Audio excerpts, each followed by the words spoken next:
طالبان حکومت کی وعدہ خلافیاں خطے میں عدم استحکام کا باعث بن رہی ہیں۔ بلاول بھٹو زرداری اسلام آباد میں تقریب سے خطاب کرتے ہوئے بلاول بھٹو نے کہا کہ دہشت گردی عالمی مسئلہ ہے۔ پاکستان نے دہشت گردی کے خلاف جنگ میں بھاری جانی و مالی نقصان اٹھایا۔ پاکستان دہشت گردوں کے خلاف بھرپور کارروائیاں کر رہا ہے۔ انہوں نے کہا کہ 2 دہائیوں سے مسلح افواج نے دہشت گردی کے خلاف جنگ میں مؤثر کردار ادا کیا۔ ضرب عضب اور رد الفساد جیسے آپریشنز نے دہشت گردی کی کمر توڑی۔ ڈیجیٹل پروپیگنڈا موجودہ دور کا ایک پیچیدہ چیلنج ہے۔ بلاول بھٹو کا کہنا تھا کہ ہم نے کبھی دہشت گردی کو دعوت نہیں دی، لیکن جب وہ آئی تو ہم جھکے نہیں بلکہ لڑے۔ پاکستان کی ڈکشنری میں سرنڈر کرنا شامل نہیں۔ دنیا سے مطالبہ ہے کہ وہ پاکستانی پاسپورٹ قربانیوں اور عزم کا احترام کریں۔ انہوں نے مزید کہا کہ بھارت کو چاہیے کہ دہشت گردی کے خلاف جنگ میں پاکستان کی صلاحیتوں سے سیکھے۔ دہشت گردی کے تدارک کے لیے بھارت کے ساتھ مل کر کام کرنے کو تیار ہیں۔ آئیں کشمیر، پانی اور دہشت گردی پر بات کریں۔ چیئرمین پی پی کا کہنا تھا کہ طالبان حکومت کی وعدہ خلافیاں خطے میں عدم استحکام کا باعث بن رہی ہیں۔ افغان عبوری حکومت دوحہ معاہدے میں کیے گئے وعدوں کی پاسداری کرے۔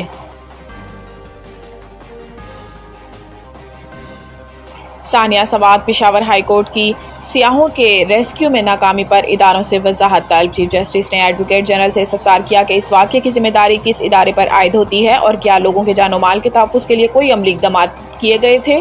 عدالت نے استفسار کیا کہ کیا زندگی اور املاک محفوظ بنانے کے لیے کوئی ہدایات جاری کی گئیں، اور اگر ہدایات دی گئیں تو کیا ان پر عمل درآمد ہوا۔ ایڈوکیٹ جنرل نے عدالت کو بتایا کہ واقعے کے بعد متعدد افسران کو معطل کیا گیا ہے اور انکوائری کمیٹی تشکیل دے دی گئی، تاہم ہدایت پر عمل درآمد کے حوالے سے کچھ نہیں کہا جا سکتا۔ چیف جسٹس نے کہا کہ کیا آپ کو معلوم ہے کہ قیمتی انسانی جانیں انڈس ہائی ویز پر ضائع ہو رہی ہیں۔ عدالت نے دوران سماعت کمشنر مالا کنڈ، ہزارہ، کوہاٹ، بنو، آر پی اوز اور دیگر متعلقہ افسران کو طلب کر لیا اور کہا کہ کل تمام افسران تیاری کے ساتھ عدالت میں پیش ہوں۔ چیف جسٹس نے ریمارکس دیے کہ دریا کے کنارے تجاوزات اور غیر قانونی تعمیرات کے باعث ایسے واقعات جنم لے رہے ہیں اور متعلقہ ادارے اب بھی غیر سنجیدہ رویہ اپنائے ہوئے ہیں۔ ایڈوکیٹ جنرل کی درخواست پر مزید سماعت کل تک ملتوی کر دی گئی۔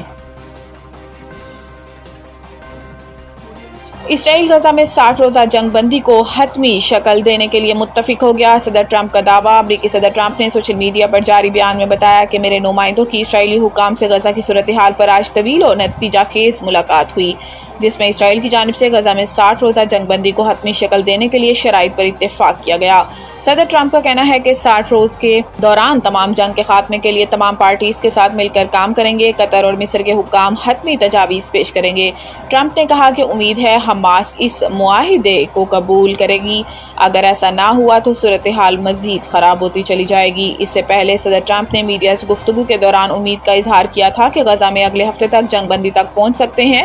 ٹرمپ کا کہنا تھا کہ وہ غزہ میں جنگ بندی چاہتے ہیں اور چاہتے ہیں کہ حماس باقی مغویوں کو رہا کرے۔ امید ہے ایسا ہونے والا ہے، ہم اگلے ہفتے تک جنگ بندی تک پہنچ سکتے ہیں۔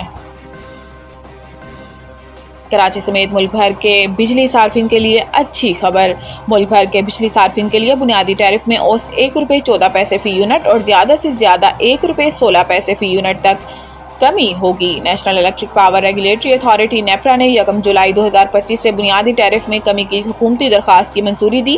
واضح رہے کہ پاور ڈویژن نے ملک بھر میں یکساں ٹیرف کے لیے درخواست نیپرا میں دائر کی تھی، جس پر نیپرا نے گزشتہ روز سماعت کی۔ اس تازہ پیش رفت کے بعد گھریلو صارفین کے لیے بجلی کا زیادہ سے زیادہ ٹیرف 48.84 سے کم کر کے ₹47.69 جائے گا۔ اسی طرح 1 سے 100 یونٹ تک پروٹیکٹڈ گھریلو صارفین کا ٹیرف ₹1.15 کمی سے ₹10.54 ہو جائے گا، جبکہ 101 سے 200 یونٹ تک پروٹیکٹڈ صارفین کا ٹیرف 1.15 کمی سے ₹13.01 ہو جائے گا۔ ان ٹیکسز کو ملا کر سلپ کے حساب سے فی یونٹ ٹیرف کی قیمت بڑھ جائے گی۔ ماہانہ 50 یونٹ تک کے گھریلو لائف لائن صارفین کے لیے ₹3.95 فی یونٹ کا ٹیرف برقرار رہے گا، جبکہ ماہانہ 51 سے 100 یونٹ تک لائف لائن صارفین کے لیے ٹیرف ₹7.74 فی یونٹ برقرار رہے گا۔ پختونخوا میں گرج چمک کے ساتھ موسلادھار بارشوں کی پیشن گوئی، ندی نالوں میں طغیانی کا الرٹ۔ صوبائی دارالحکومت پشاور اور گرد و نواح میں صبح سویرے تیز ہواؤں کے ساتھ ہونے والی بارش سے موسم خوشگوار ہو گیا۔ اس دوران شہر میں ہوائیں چلتی رہیں، جس سے گرمی کی شدت کم ہو گئی۔ محکمہ موسمیات کے مطابق آئندہ چند روز کے دوران خیبر پختونخوا کے مختلف اضلاع میں مزید گرج چمک اور تیز ہواؤں کے ساتھ بارش کا امکان ہے۔